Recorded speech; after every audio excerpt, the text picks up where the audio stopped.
Aloha!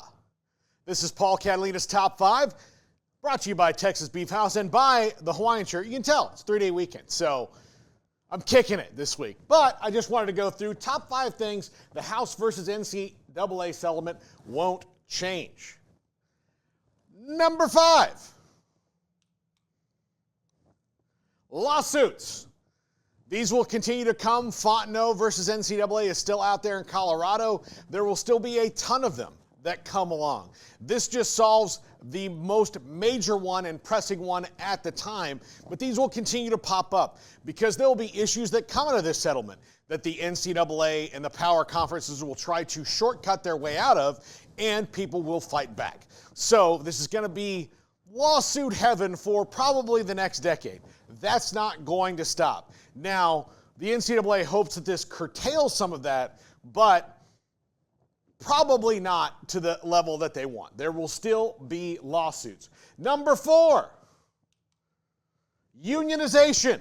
That's something they still have to deal with in California and Dartmouth. So unionization will continue to pop up over and over and over again. It is something that cannot be avoided. Now, not every player is in favor of unionization, and not every player is in favor of, employment, which we'll get to in a second. But unionization fight will continue on to the next decade and longer because that's how long these things take. So that will still continue to happen. Number 3, collectives will not really change that much. Let's just say that the going rate for a quarterback is $400,000. Well, if you allot, say, $100,000 to a quarterback on your roster, well, how are you going to get that other money? Well, that's where the collectives are going to come in.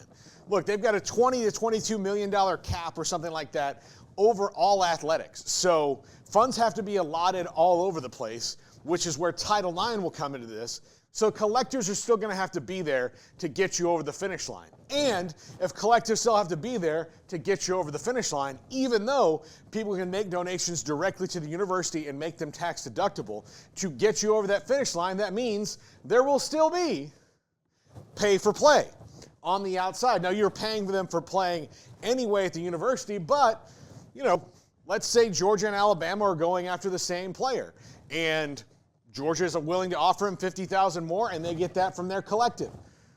What has changed there other than that you can do it? Now, maybe the movement's restricted. Maybe you can sign them to longer-term contracts. Maybe the collectives will then be able to deal with those players exclusively, as opposed to other collectives coming in, and should allow you to enforce rules a little bit better when it comes to people making illegal contact because you're actually under a multi-year contract. But pay for play will still exist. Maybe slightly better, but that's not going to change that much. And the number one thing it will not change is conference realignment. This isn't going to slow that down. If anything, this accelerates Clemson and Florida State's need to get to a league where they have more money. It accelerates maybe their need to get private capital or private equity involved. It accelerates their need to be with the big boys. And because they've got to pay off this money, that's another bill that ACC teams have that they have less money to pay for than the Big Ten or the SEC. So schools like Florida State and Clemson are going to be very justified in their minds in their own lawsuits because now not only do you have to, close the gap when it comes to television revenue, you have this other thing you have to pay out for about a decade, year over year, and more than a decade. For the rest of time, you're going to have to continue to pay out money to athletes. Well, where are you going to get that money? Wherever it can come from. So that will not change. As a matter of fact, it might even accelerate it to a point where we don't recognize things anymore, and the Super League could come back into the conversation, although I do think that this pauses that for a little while schools try to understand the new status quo, but eventually the haves and have-nots will get further apart because of this gigantic chunk of money they're going to have to pay to everybody.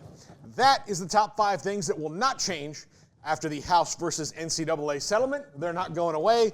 They've not been dealt with. So if you're in for more chaos, believe me, it's not going to change all that much. This just puts them on a different path to maybe some semblance of order. But we don't know that because there's so many offshoots coming off of that. I suggest you watching our interview with Mitt Winter from a couple of days ago and him going through all the different things that will come out of this settlement. 8 or 9 different kind of offshoots that will shoot off of it. Not to mention what we heard from Dan Lust today as well.